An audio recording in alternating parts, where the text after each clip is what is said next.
Hi, I'm Ben Orford and we're in the grinding room today, and I just wanted to talk to you a little bit about abrasives today. I've been making knives for well over 11 years now, and obviously the improvements that I've made are mostly through equipment and the abrasives that I've used.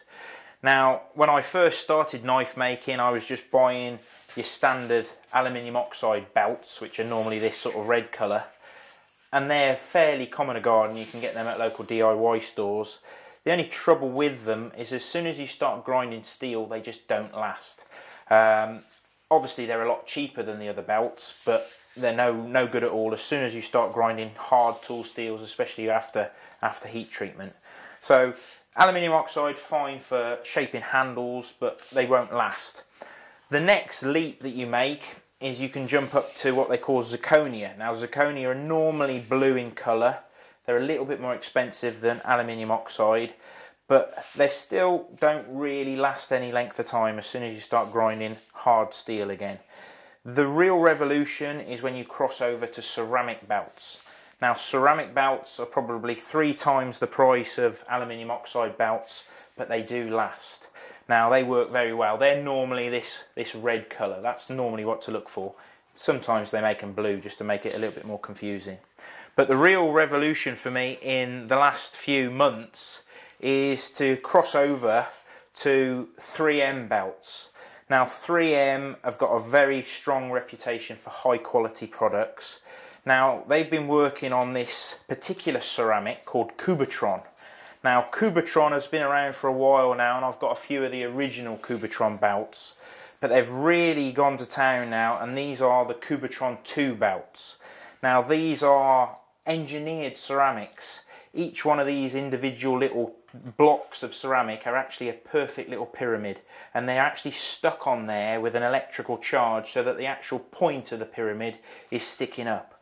Now they are very expensive, and people are often put off by how expensive they are, but all I will say is that I've been using this belt now for well over 2 weeks, grinding lots of blades, primarily for roughing out and bevel grinding, so you're really using the belt heavily. Now this is a P36 Grit Belt, and you can see that the edges have actually worn a little bit, but not excessively, not for the amount of plunge cuts that I've been doing. Now the advantage of the 3M Cubitron 2 belts is that you can run them in one direction, and when you feel that they've lost a little bit of their bite, you can actually turn them round and you can run them again in the opposite direction and get a double lease of life out of them.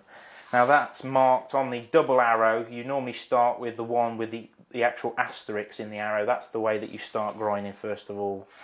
Now these are I think they're 1830 belts, so they're quite a long belt, but I can put it on my KMG here and we'll just show you how aggressive even this worn belt is. So I don't tend to adjust the arm, I just tend to compress the belt down and get that running.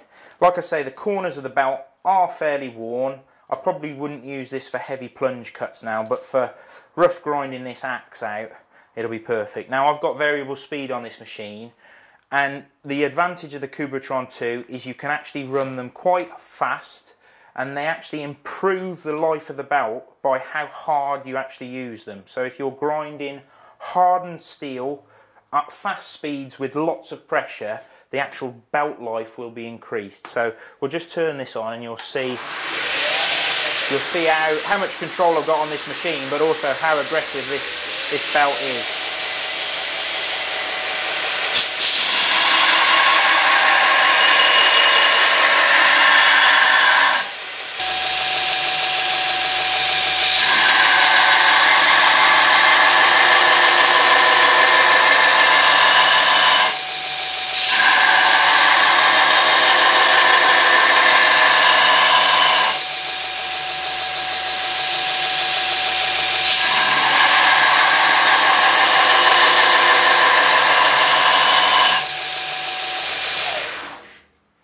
So that's only a few passes and we've already removed quite a lot of material. Like I say, this is probably 2 or 3 weeks old now, this belt. It's been heavily used. Now, that wasn't removing it anywhere near as fast as a new belt, but you almost find that they're too aggressive for sort of controlled bevel grinding. Now, to try and put it into perspective, I've probably ground, I don't know, 30, 40 blades on this, and it's still cutting. If I use the equivalent belt, a P36 Grit Belt, in a normal ceramic belt, I could probably grind 10, maybe even 15 blades tops, and it would really feel dull and you'd have to be putting excessive force. So expense wise, yes, 3M, the Cubitron 2 belts are going to be ridiculously expensive. Like the equivalent belt for this in normal ceramic, you're looking at about £4 or £5. This was in excess of £10 a belt for the Cubitron 2, but it just keeps on working and working and working. Now, I'll probably get a few more blades out of it, and I'll effectively lessen the grade. As I wear the belt out, it'll turn from a P36 into like a P80, but I never throw them away because you can always find a use. Now, if you need any more information, 3M have got a fantastic website. We'll put a little link to their website in this video. But if you've got any questions about using 3M products, please contact us through our website. But hope that helps, and I hope it just shows you what's out there for us knife makers.